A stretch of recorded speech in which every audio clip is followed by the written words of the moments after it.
আশা করি ইন্ডিয়ানা জোনসের আগের পার্টগুলো আপনারা দেখেছেন। বিশেষ করে যারা অ্যাডভেঞ্চার টাইপের সিনেমা পছন্দ করেন তাদের অবশ্যই ইন্ডিয়ানা জোনসের সিনেমাগুলো দেখা উচিত, যেগুলোকে পরিচালনা করেছেন বিখ্যাত পরিচালক স্টিফেন স্পিলবার্গ, যার ব্যাপারে আর নতুন করে কিছু বলারও নেই।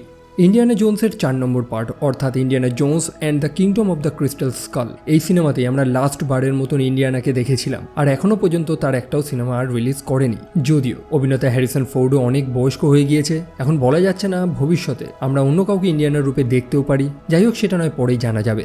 সো এনিওয়েজ, হে গাইজ, আমি অর্ণব, ওয়েলকাম টু সিনে সিরিজ সেন্ট্রাল। আর এই ভিডিওতে আমি ইন্ডিয়ানা জোনসের 4 নম্বর পার্টটাকে এক্সপ্লেইন করব। তখন সালটা ছিল 1957। সোভিয়েত সৈন্যরা মার্কিন সৈনিকদের ছদ্মবেশে প্রবেশ করেছে আমেরিকার একটা সিক্রেট বেসে। বহু মার্কিন সৈনিকদের সেখানে তারা হত্যা করে এবং তারা দুজন মানুষকেও কিডন্যাপ করেছে। একজনের নাম হচ্ছে জর্জ এবং আরেকজন হচ্ছে আমাদের ইন্ডিয়ানা জোনস, যার যথেষ্ট বয়স হয়ে গিয়েছে। তবে তারা জোনসকে কেন কিডন্যাপ করেছে?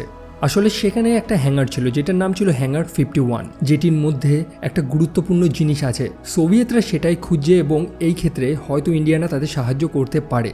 একজন কেজিবি এজেন্ট ইউরিনাস পালকোকেও আমরা দেখতে পাই, যে একজন সায়েন্টিস্ট। সে ইন্ডিয়ানার থেকে সাহায্য চাইছে তাদেরকে একটা জিনিস খুঁজে দিতে, একটা কন্টেনার, যেটা সেই ওয়্যারহাউসের মধ্যে রয়েছে। ইন্ডিয়ানা এই ব্যাপারে অনেক আগে থেকেই জানতো, কারণ 10 বছর আগে সে মার্কিন সরকারের হয়ে সেই জিনিসটাকে নিয়ে রিসার্চ করেছে। অর্থাৎ 10 বছর আগে 1947 সালের রসওয়েল ইউএফও ইনসিডেন্ট, অর্থাৎ আমেরিকার মাটিতে একটা ইউএফও ক্র্যাশ করেছিল, যেটা নিয়ে মার্কিন সরকার রিসার্চ করেছিল এবং ইন্ডিয়ানা তাতে যুক্ত হয়েছিল। ইন্ডিয়ানাকে বলা হয়নি যে সেই জিনিসটা কি, ব্যাপারটা সম্পূর্ণ গোপন রাখা হয়েছে। তবে ইন্ডিয়ানা জানে যে সেই বাক্সের মধ্যে যে জিনিসটা রয়েছে সেটা অনেকটা চুম্বকের মতো। ইন্ডিয়ানা তাদের থেকে সব নানান গান পাউডারগুলো নিয়ে এদিক ওদিক ছড়াতে থাকে, যে দেখে সেই গান পাউডারগুলো কোন দিকে উড়ে উড়ে যায়। কিছু শর্টগান শেলও ব্যবহার করে, যেগুলোকে একটা চৌম্বকীয় জিনিস আকর্ষণ করছে। তারা সেই কন্টেনারটা খুঁজে বার করেছে। তবে মজার ব্যাপার হলো, শুধু লোহালক্কর না, নানান জিনিসকে সেটা চুম্বকের মতন টানছে। ইরিনা তখন সেই কন্টেনারটা ওপেন করে এবং আমরা দেখতে পাই তার মধ্যে একটা মৃত এলিয়েন রয়েছে, মানে একটা এলিয়েনের লাশ, যেটা 1947 সালে সেই রসওয়েল ইউএফও ইনসিডেন্টের পরে পাওয়া গিয়েছিল। তবে আমাদের ইন্ডিয়ানা তো অত সহজে শান্ত থাকে না, শুরু করে দেয় সেখানে মারপিট। যদিও পরে বুঝতে পারে যে তারই বন্ধু অর্থাৎ জর্জ তার সাথে বিশ্বাসঘাতকতা করেছে, সে সোভিয়েতদের সাথে হাত মিলিয়েছে। তা সত্ত্বেও ইন্ডিয়ানা তাদের চোখে ধুলো দিয়ে সেখান থেকে পালানো শুরু করে এবং আমরা সেই ওয়্যারহাউসের একটা বাক্সের মধ্যে সেই আর্ক অফ দ্য কভেনেন্টও দেখতে পাই, যেটার ব্যাপারে আমরা ইন্ডিয়ানা জোনসের প্রথম পার্টে দেখেছিলাম। সেখানে ইন্ডিয়ানা একজন সোভিয়েত কমান্ডার ডোভ্যাঙ্কোর সাথে লড়াই করতে করতে একটা রকেট ইঞ্জিনের উপরে চেপে বসেছিল এবং সেটা আচমকা চালুও হয়ে যায়। আর ব্যাস, জি ফোর্সের প্রবল টান, তারা দুজনেই জ্ঞান হারায়। যদিও ইন্ডিয়ানার আগে হুশ চলে আসে এবং সে কোনো মতে সেখান থেকে পালাতে সক্ষম হয়েছে। তারপর সে একটা মডেল সিটিতে গিয়ে পৌঁছায়। সে মানুষদের থেকে সাহায্য চাওয়ার জন্য যায়, তবে লক্ষ্য করে যে সেখানে কোনো আসল মানুষ নেই। যেমনটা বললাম, সেটা একটা মডেল সিটি, সেখানে নিউক্লিয়ার টেস্ট করা হয়। সেই বাড়িগুলো বানানোই হয়েছে এই কারণে যাতে মানুষেরা বুঝতে পারে যে বিস্ফোরণের ফলে কেমন ক্ষয়ক্ষতি হয়। আর দুঃখের বিষয় হলো, সেই মুহূর্তেই সেখানে একটা নিউক্লিয়ার টেস্ট চলছে। অল্প সময়ের মধ্যেই সেই বোমটাকে সেখানে ফেলা হবে। ইন্ডিয়ানা পাগলের মতন পালানোর চেষ্টা করছে। একই সাথে কিছু সোভিয়েত সৈন্য যারা ইন্ডিয়ানাকে খুঁজছিল, তারা গাড়ি নিয়ে সেখান থেকে পালিয়ে যায়। ইন্ডিয়ানা বুঝে যায় যে সে তো এখান থেকে জ্যান্ত পালাতে পারবে না, তাকে কোথাও একটা লুকাতে হবে। সে একটা ফ্রিজের মধ্যে লুকিয়ে পড়ে, যেটা লেড দিয়ে কোটেড ছিল। আর সেই মুহূর্তে সেখানে সেই বৃহৎ পারমাণবিক বিস্ফোরণটা হয়, চারপাশটা ধ্বংস হয়ে যায়। তবে ইন্ডিয়ানা যে ফ্রিজটার মধ্যে ছিল সেটা উড়ে গিয়ে একটা নিরাপদ স্থানে গিয়ে পড়ে এবং ইন্ডিয়ানা জানে বেঁচে গিয়েছে। আর সিনটা সত্যি দেখার মতন ছিল। যদিও পরে কিছু এফবিআই এজেন্ট ইন্ডিয়ানাকে ধরে নিয়ে যায় এবং তাকে নানান জিজ্ঞাসাবাদ করতে থাকে। তারা ইন্ডিয়ানাকে ভাবছে একজন সোভিয়েত এজেন্ট, মানে সোভিয়েতের একজন গুপ্তচর। তারা জিজ্ঞেস করছে যে সেই কন্টেনারটার মধ্যে কি ছিল, যেটার খোঁজ সেই সোভিয়েতরাও করছে। তবে ইন্ডিয়ানা তো সেটা দেখেনি। একই সাথে 10 বছর আগে সেই রসওয়েল ইউএফও ইনসিডেন্টের উপরে যে সে কাজ করেছিল বা গবেষণা করেছিল, সেই ব্যাপারে সবকিছু সে জানে না। সেই মুহূর্তে জেনারেল রস সেখানে চলে আসে, যে সেই 2 এফবিআই এজেন্টকে থামিয়ে দেয়। কারণ সেই জেনারেল রস কিন্তু ইন্ডিয়ানা জোনসকে অনেক আগে থেকেই চেনে, যে সে একটা সম্মানীয় ব্যক্তি, বহু পুরস্কার সে পেয়েছে। একই সাথে সে একটা প্রফেসর। সেখানে তারা সেই কেজিবি এজেন্ট অর্থাৎ ইরিনার ব্যাপারেও আলোচনা করছে। সে নাকি গোটা বিশ্ব থেকে বিভিন্ন আর্টিফ্যাক্ট খুঁজে বেড়াচ্ছে, যেটির মাধ্যমে সে এক টাইপের ঐশ্বরিক শক্তি পাবে। তারপর ইন্ডিয়ানা নিজের কলেজে ফেরত চলে যায়, যেখানে তার কাজ। তবে সেই কলেজের ডিন অর্থাৎ চার্লস তার সাথে এসে সাক্ষাৎ করে এবং জানায় কিছু এফবিআই এজেন্ট এখানে এসেছিল ইন্ডিয়ানাকে খোঁজার জন্য। কলেজের রেপুটেশনের ব্যাপার। চার্লস রিজাইন দিচ্ছে, তবে ইন্ডিয়ানার যাতে কোনো ক্ষতি না হয় সেই কারণে সে ইন্ডিয়ানাকে কিছু দিনের ছুটি দিয়ে দিচ্ছে। সেই কারণে ইন্ডিয়ানা বেরোচ্ছে তার নিজের স্থানে ফেরত যাওয়ার জন্য, মানে তার পৈতৃক বাড়িতে। সে ট্রেনে উঠেছে এবং দুজন এজেন্ট তাকে ফলো করছিল একই সাথে। একটা ছেলে তাকে ফলো করছে যার নাম হচ্ছে মার্ট। ট্রেন তো ছেড়ে দিয়েছে, তবে মার্ট কোনো মতে ইন্ডিয়ানাকে জানায় যে ইন্ডিয়ানার পুরনো বন্ধু, তার একজন কলিগ যার নাম হচ্ছে অক্সলি, তাকে খুঁজে পাওয়া যাচ্ছে না। তবে সে ইন্ডিয়ানাকে একটা চিঠি পাঠিয়েছে। ইন্ডিয়ানা ট্রেন থেকে নেমে পড়ে এবং ম্যাটের সাথে সাক্ষাৎ করে। ম্যাট তাকে জানায় সম্পূর্ণ ব্যাপারটা। আমরা জানতে পারি ম্যাটের পিতা অনেক বছর আগেই মারা গিয়েছে, তবে ইন্ডিয়ানার যে বন্ধু ছিল অর্থাৎ অক্সলি, সে ম্যাটের সম্পূর্ণ পরিবারকে দেখাশোনা করত। সেই কারণে ম্যাট তাকে খুবই ভালোবাসে। ম্যাট জানায় যে অক্সলির কাছে একটা ক্রিস্টাল স্কাল ছিল, মানে ক্রিস্টালের একটা খুলি, তবে এটা তো অস্বাভাবিক কিছু না। ইন্ডিয়ানা জানায় যে লন্ডনের ব্রিটিশ মিউজিয়ামে এরকম একটা ক্রিস্টাল স্কাল রয়েছে, তবে ম্যাট জানায় যে এটা যেমন তেমন কোনো স্কাল না। একই সাথে অক্সলি জানিয়েছে যে সে সেই স্কালটাকে নিয়ে একাটোর নামক আর একটা জায়গায় যাচ্ছে। তবে কি সেই একাটোর? সেটাকে আমরা এলডারোডো নামে ভালো চিনি, অর্থাৎ সেই কাল্পনিক শহর যেখানে নাকি সোনারত্নের ভাণ্ডার রয়েছে এবং সেটা নিয়ে বহু অ্যানিমেশন, গল্প, প্রচুর সিনেমা পাবে। সোনা দিয়ে তৈরি নাকি সেই সম্পূর্ণ শহর, তবে 15 থেকে 16 সেঞ্চুরির মধ্যে সেখান থেকে নাকি একটা ক্রিস্টালের স্কাল চুরি হয়ে গিয়েছিল, মানে একটা খুলি, যেটাকে ইন্ডিয়ানা এবং বাকি লোকের একটা গল্পই মনে করে। তবে অক্সলির কাছে সেটা রয়েছে যে সেটাকে তার নিজের স্থানে ফেরত দিতে যাচ্ছে, অর্থাৎ সেই কাল্পনিক শহরে। কথায় আছে নাকি সেই স্কালটাকে নাকি সেই শহরে যদি ফেরত দিয়ে আসা যায়, তাহলে যে মানুষটা সেটা করবে সে এক ঐশ্বরিক শক্তি পাবে। সো অক্সলি তো গায়েব হয়ে গিয়েছে। তাকে খোঁজ করার জন্য ম্যাটের মাও বেরিয়ে পড়েছে। ম্যাটের মায়ের নাম হচ্ছে ম্যারিয়ান এবং তাকেও কিছু দুষ্কৃতীরা কিডন্যাপ করে নিয়েছে এবং ইন্ডিয়ানা যাতে তাদের সাহায্য করে অক্সলি এবং ম্যারিয়ানকে খুঁজতে। তবে ইন্ডিয়ানা লক্ষ্য করে সেই দুই এজেন্ট লুকিয়ে লুকিয়ে তাদের ফলো করছে। তাদের যেভাবে হোক আগে সেখান থেকে বেরোতে হবে, সেই কারণে তারা সেখানে একটা ডিস্ট্রাকশন তৈরি করে। মাঠ সেখানে একটা ছেলেকে ঘুষি মারে আর সেই নিয়ে সেখানে মারপিট লেগে যায়। সেই সুযোগে ইন্ডিয়ানা মাঠে সেই বাইকে চেপে সেখান থেকে বেরিয়ে যায় আর একটা চোখ ধাঁধানো চেসিং মোমেন্ট আমরা সেখানে দেখতে পাই। আর সত্যি সিনটা দেখার মতন ছিল এবং মাঠও বুঝতে পারে যে ইন্ডিয়ানা শুধু একটা শিক্ষক না, সেই সব মারপিট টারপিট ভালোই জানে। তারপর তারা ঘরে ফিরে এসেছে। অক্সলির দেওয়া সেই চিঠিটা ইন্ডিয়ানা ভালো মতন ঘেটে ঘুটে বুঝতে পারে যে সেটা একটা রিডল, একটা ধাঁধা, যেটা কোহিমা ল্যাঙ্গুয়েজে লেখা, যে ভাষাটা কিন্তু এখন আর ব্যবহার হয় না, একটা পৌরাণিক ল্যাটিন আমেরিকান ভাষা। এবং সেই ধাঁধাটা সলভ করে ইন্ডিয়ানা বুঝে যায় যে তাদের অরিলেনাস ক্র্যাডেলে গিয়ে পৌঁছাতে হবে, যেটাকে ন্যাজকা লাইন্স নামে সবাই চেনে। পেরুতে অবস্থিত সেটা। আপনারা অনেকেই হয়তো ন্যাসকার লাইন্স সম্পর্কে জানেন, না জানলে সেটাকে গুগলে সার্চ করতে পারেন। একই সাথে ফোনে আপনাদের গুগল ম্যাপস রয়েছে, সেখান থেকেও আপনারা দেখতে পারবেন যে মহাকাশ থেকে সেই ন্যাসকা লাইন্সগুলো দেখা যায় এবং সেটাকে কবে, কিভাবে বা কারা তৈরি করেছিল সেটা নিয়ে নানান রহস্য রয়েছে। আর যে মানুষটার কথা বললাম অর্থাৎ ফ্রান্সিসকো ডে অরলেনা, সেই মানুষটাই কিন্তু সেই একাটোর অর্থাৎ এলডারাডো থেকে সেই ক্রিস্টাল স্কালটা চুরি করে নিয়ে পালিয়েছিল। যাই হোক, তাদের এখন পেরুতে যেতে হবে এবং তারা প্লেন নিয়ে বেরিয়ে পড়ে এবং সেখানে পৌঁছে জানতে পারে যে একটা মেন্টাল হাসপাতালে অক্সলিকে রাখা হয়েছিল। তাকে যে ঘরের মধ্যে রাখা হয়েছিল সেখানে অক্সলি দেওয়ালে নানান অদ্ভুত অদ্ভুত জিনিস খোদাই করেছে এবং লিখেছে। ইন্ডিয়ানা সেই ছবিগুলো দেখে বুঝতে পারে সেটা যেমন তেমন কোনো স্কাল না। একই সাথে সেখানে বিভিন্ন ভাষায় একটা শব্দ লেখা ছিল যেটা হচ্ছে রিটার্ন, অর্থাৎ ফেরত দিয়ে আসতে হবে। তবে কি ফেরত দিয়ে আসতে হবে? অবশ্যই সেই ক্রিস্টালের তৈরি স্কালটাকে। তবে অক্সলি এখন কোথায় রয়েছে? একই সাথে সেই ক্রিস্টালের স্কালটাও বা এখন কোথায়? চারিপাশটা ভালো মতন পর্যবেক্ষণ করার পর ইন্ডিয়ানা বুঝে যায় যে তাদের সেই অরেলানার রেস্টিং প্লেসে যেতে হবে, অর্থাৎ যেখানে তার মৃতদেহটা রয়েছে। গোটা বিশ্বের প্রত্যেকটা মানুষ এতদিন জানতো যে সেই অরেলানার মানুষটিকে নাকি আর পাওয়াই যায়নি, যে মানুষটা সেই স্কালটাকে চুরি করেছিল এলডোরাডো থেকে। তবে অক্সলি হয়তো সেটা খুঁজে বার করেছে এবং তারই দেওয়া তথ্যগুলোকে অনুসরণ করে ইন্ডিয়ানা এবং মার্ট সেই স্থানটাতে গিয়ে পৌঁছায়। তারা চারিপাশে নানান মৃতদেহ দেখতে পারে। ইন্ডিয়ানা বুঝতেও পারে যে সেখান থেকে ভেতরে যাওয়ারও একটা রাস্তা রয়েছে, তবে তারা সেখানে একা ছিল না। সেই স্থানের যে গার্ডিয়ানসরা রয়েছে, যারা সেই স্থানটাকে রক্ষা করে, তারা ইন্ডিয়ানা এবং ম্যাটের উপরে হামলা করে দেয়। যদিও ইন্ডিয়ানার বুদ্ধির জোরে তারা দুজনই জানে বেঁচে যায় এবং মার্ট সত্যি বারবার করে অবাক হয়ে যাচ্ছে যে ইন্ডিয়ানাকে এতদিন ধরে একটা সাধারণ শিক্ষক মনে করতো, সেই মানুষটা এত বুদ্ধিমান, এত স্কিলফুল হয় কি করে। তারপর তারা নানান বাধা বিপত্তি পেরিয়ে একটা গুহার মতন স্থানে গিয়ে পৌঁছায়, যেখানে অনেকগুলো মৃতদেহ ছিল যেগুলোকে মামিফাইড করে রাখা হয়েছে, অর্থাৎ সেই মৃতদেহগুলোকে পৌরাণিক উপায়তে সংরক্ষণ করে রাখা হয়েছে। আর যখনই তাদের উপরের কভারটা সরিয়ে ফেলা হয়, আমরা তখনই দেখতে পাই সেই মৃতদেহগুলি পচে যায়। একই সাথে ইন্ডিয়ানা সেই মানুষটারও মৃতদেহটাকে খুঁজে পায় যে এলডোরাডো থেকে সেই স্কালটাকে নিয়ে পালিয়েছিল, অর্থাৎ ফ্রান্সিসকো ডি অরেলানা।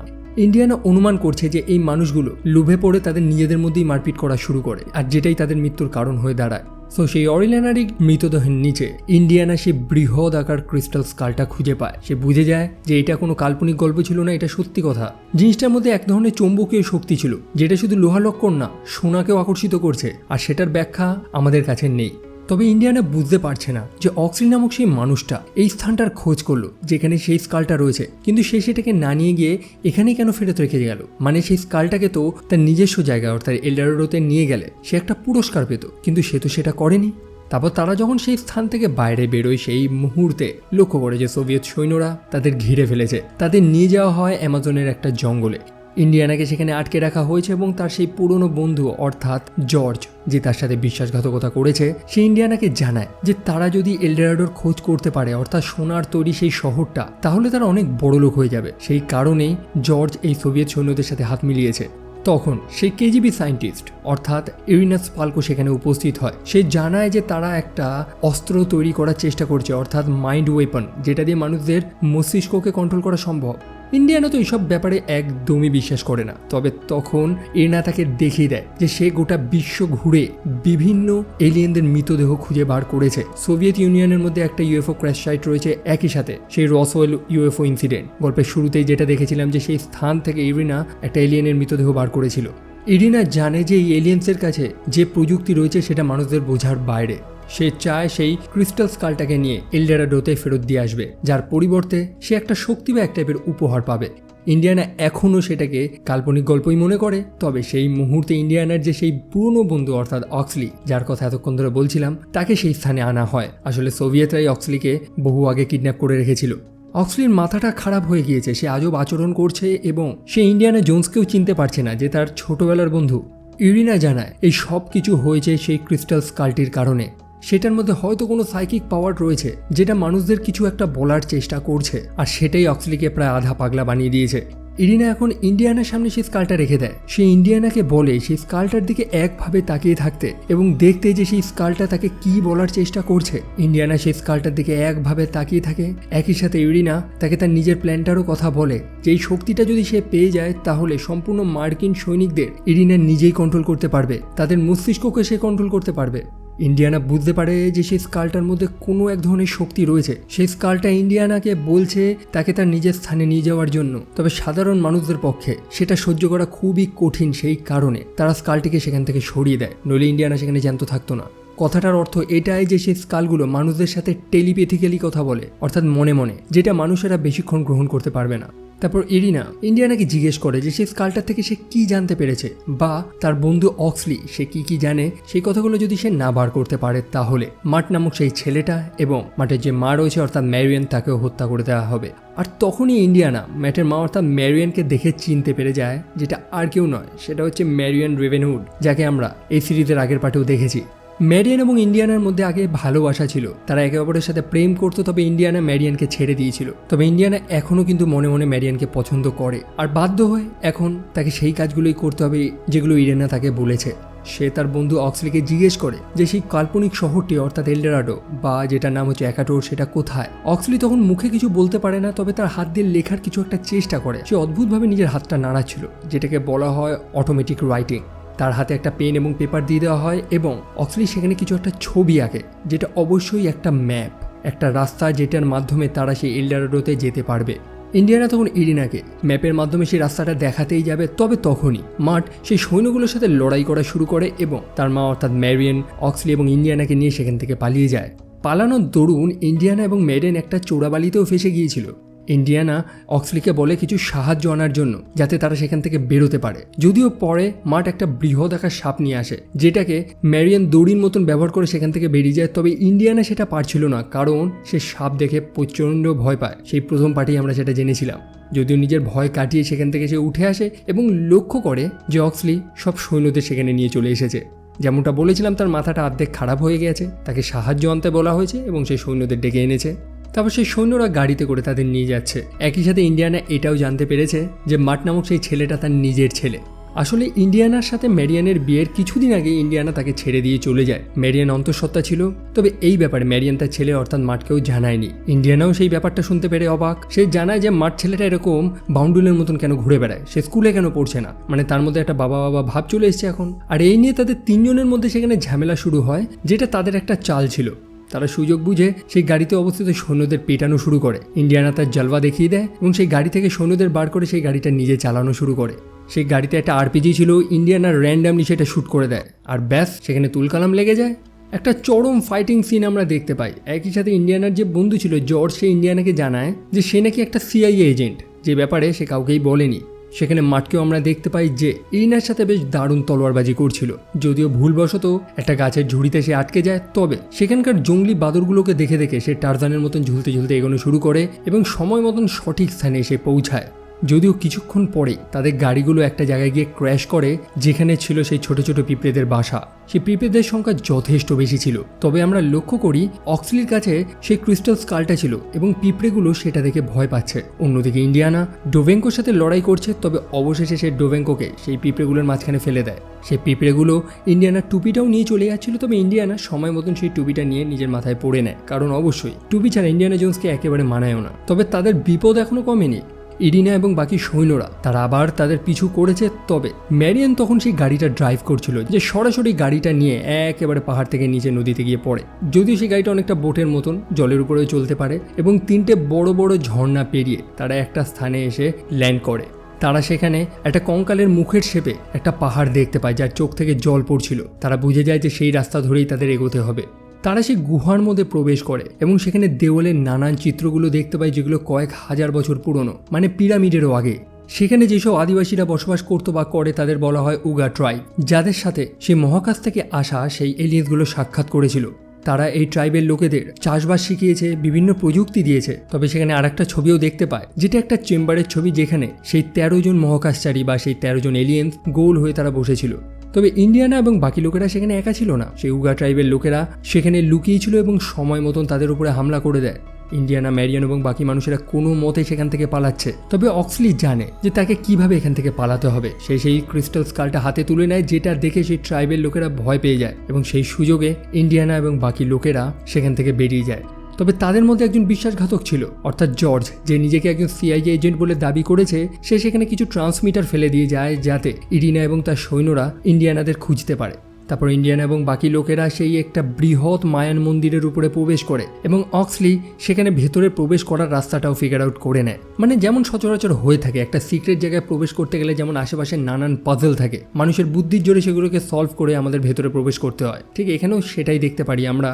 সো ইন্ডিয়ানা এবং বাকি লোকেরা তো সেখানে প্রবেশ করে গিয়েছে। তবে ইরিনা এবং তার লোকেরা অস্ত্রের জোরে সেখানে যাচ্ছে, অর্থাৎ সে উগা ট্রাইবের সব সদস্যদের হত্যা করে তারা সেই স্থানের উদ্দেশ্যে যাচ্ছে।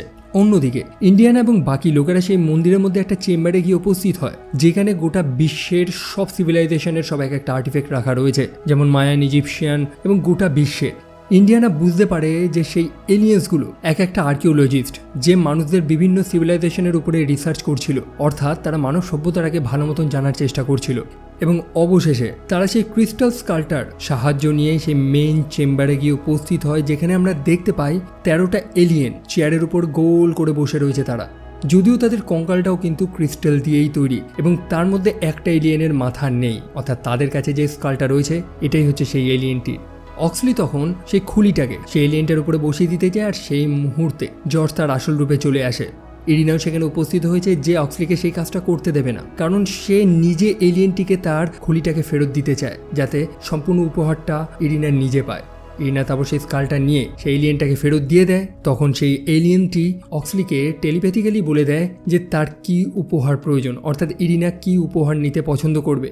ইরিনা তখন নির্দ্বিধায় বলে দেয় যে সে সব কিছু জানতে চায়, অর্থাৎ এই এলিয়েন্সগুলোর মধ্যে যা যা নলেজ রয়েছে, তারা যা যা জেনেছে, এই সব কিছু ইরিনা জানতে চায়। তখন প্রত্যেকটা এলিয়েন বড় অদ্ভুতভাবে রিঅ্যাক্ট করা শুরু করে, চারপাশটা কাঁপতে থাকে আর ভেঙে চুরে পড়তে থাকে।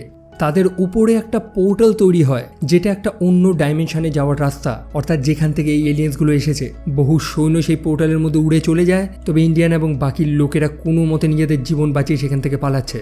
অন্যদিকে সেই প্রত্যেকটা এলিয়েন ইরিনাকে সেই নলেজগুলো দিচ্ছে। ইরিনা নিজে সব কিছু দেখতে পারছে, তার মনে যা যা প্রশ্ন ছিল সব কিছুর উত্তর সে পাচ্ছে। তবে ইরিনা ছিল লোভী। আমরা একটু আগেই দেখেছি যে এলিয়েন্সগুলো কি কি জানে, তাদের সব জ্ঞান মানুষেরা গ্রহণ করতে পারবে না, মানুষেরা বেশিক্ষণ তাদের সাথে টেলিপ্যাথিক্যালি কানেক্টেড থাকতে পারবে না। আর সেটাই হয়, অতিরিক্ত জ্ঞানের বোঝা ইরিনাকে সম্পূর্ণভাবে জ্বালিয়ে দেয়। অন্যদিকে ইন্ডিয়ানার সেই বন্ধু অর্থাৎ জর্জ, যার লোভের শেষ নেই, প্রত্যেকে যখন পালাচ্ছে সে সেখান থেকে সব সোনার উপগুলো ঝাড়ার চেষ্টা করছে, আর সেখানেই সে ফেসে যায়। সম্পূর্ণ স্থানটা ধসে পড়ে, সেখানে জল ঢুকে পড়েছে। তবে ইন্ডিয়ানা এবং বাকি লোকেরা ভাগ্যের জোরে সেখান থেকে বেরিয়েছে। সো তারপর ইন্ডিয়ানা, মার্ট এবং বাকি লোকেরা আসল সত্যটা জানতে পারে যে সেই এলডারোতে কী ছিল এতদিন। সেই বৃহৎ মায়ান টেম্পেলটি সেখানে একেবারে ধসে পড়ে এবং মাটির নিচ থেকে একটা বড় ফ্লাইং সসার বেরিয়ে আসে, অর্থাৎ একটা বড় স্পেসশিপ, যেটি পোর্টালের মাধ্যমে তার নিজস্ব ডাইমেনশনে চলে যায়। সো আমরা বলতে পারি এই এলিয়েন্সগুলো সেই খুলিটারই অপেক্ষা করছিল, সেই কারণেই তারা নিজেদের বাড়ি ফেরত যেতে পারছিল না। ইন্ডিয়ানা ওখানে উল্লেখ করেছে যে এই এলিয়েন্সগুলোর মাইন্ড হচ্ছে হাইভ মাইন্ড, অর্থাৎ তাদের মাথাগুলো তো আলাদা, তবে তাদের স্মৃতি, তাদের সাবকনশিয়াসগুলো সব কিছুগুলো একে অপরের সাথে কানেক্টেড। তাই সেই স্কালটা যখন তারা পেয়ে যায়, তারা সেখান থেকে চলে যায়। সেই স্থানটা সম্পূর্ণ ধ্বংস হয়ে একেবারে জলের নিচে চলে যায়। মার্ট তখন ইন্ডিয়ানাকে জিজ্ঞেস করে যে এই শহরটাকে সোনার শহর কেন বলে, মানে সিটি অফ গোল্ড কেন বলে। ইন্ডিয়ানা জানায় সোনাকে উগা ট্রাইবের লোকেদের ভাষায় ট্রান্সলেট করলে সেটা হয়ে যায় ট্রেজার, অর্থাৎ সম্পদ। আর এখানে সম্পদ মানে সোনা নয়, এখানে সম্পদ হচ্ছে জ্ঞান বা নলেজ। এই শহর থেকেই এই ট্রাইবের মানুষেরা নানান জ্ঞান, নানান শিক্ষা পেয়েছে। সো যাই হোক, তারপরে তো একটা হ্যাপি এন্ডিং। মার্ট ফাইনালি ইন্ডিয়ানাকে তার নিজের পিতা হিসাবেই মেনে নিয়েছে। ইন্ডিয়ানাকে এখন কলেজের নতুন ডিন বানিয়ে দেওয়া হয়েছে। একই সাথে সেই অসম্পূর্ণ কাজটাও সে সম্পূর্ণ করে নেয়, অর্থাৎ ম্যারিয়ানকে সে ফাইনালি বিয়ে করে নেয়। সেখানে ইন্ডিয়ানার টুপিটা ভুলবশত নিচে পড়ে গিয়েছিল। মার্ট সেটাকে নিজে পড়ার চেষ্টা করে, তবে ইন্ডিয়ানা সেটা নিয়ে চলে যায়। আর এটা হয়তো ইন্ডিকেট করে যে ভবিষ্যতে সম্ভবত আমরা মার্টকে ইন্ডিয়ানা জোন্সের রূপে দেখব, কারণ মার্টের আসল নাম হচ্ছে হেনরি জোন্স দ্য থার্ড। তো এখন দেখা যাক ভবিষ্যতে কি হয়। তো এই ছিল স্টোরি, অ্যান্ড আই হোপ আপনাদের ভালো লেগেছে। আপনাদের ওপিনিয়ন্সগুলো অবশ্যই কমেন্ট সেকশনে জানাবেন। আর চ্যানেলটা সাবস্ক্রাইব না করা থাকলে সেটাও করতে পারেন। আপনি আমাকে ইনস্টাগ্রামে ফলো করতে পারেন বা আমার গেমিং চ্যানেলটাও ফলো করতে পারেন, যেগুলো লিঙ্ক ডিসক্রিপশনে রয়েছে। আর এই ভিডিও আপাতত এইটুকুই। আবার দেখা হবে পরের ভিডিওতে। Bye bye.